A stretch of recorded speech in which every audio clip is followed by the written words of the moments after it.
Mali, Egypt, Nigeria, Kenya and Tunisia have all come under siege from Islamic extremist attacks this year. Tunisia alone has seen a drop of 1 million tourists this year. Hotels are closing down in Tunisia. We're going to see the same thing happening in Sharm el-Sheikh, in Egypt, as a result of major airlines cutting their travel to that very esteemed tourism destination that we are all, as Africa, proud of. The issue is tremendously debilitating, and it takes a long time in order for those types of effects to wear off and for the industry to recover.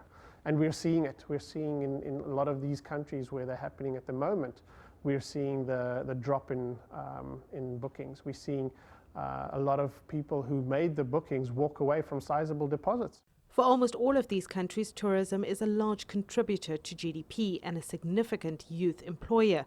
African countries are grappling with youth unemployment as high as 50% in some regions. So you don't really need to be a mathematician or to be a scientist to participate in the tourism industry. People who work in hotels, people who clean in hotels, people who are serving food in restaurants.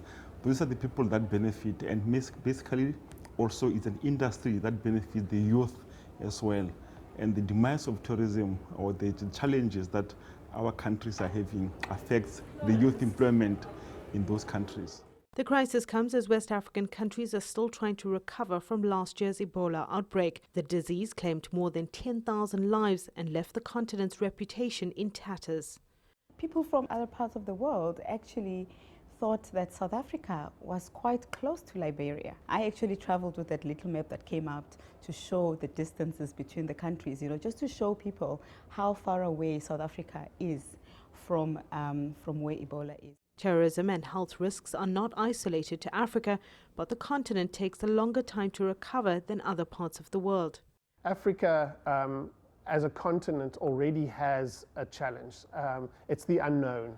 There are, in addition to the security threat, there are other issues that we have to deal with, and other challenges. There are infrastructure issues where people just don't have the time or the inclination or the interest to want to deal with those type of issues. While there's been no attack in South Africa, experts have warned the country is at risk.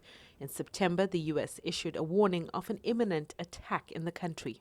Security ministers here say there's no real need to panic, but people within the tourism industry say that it's become even tougher to convince people that there's no real threat.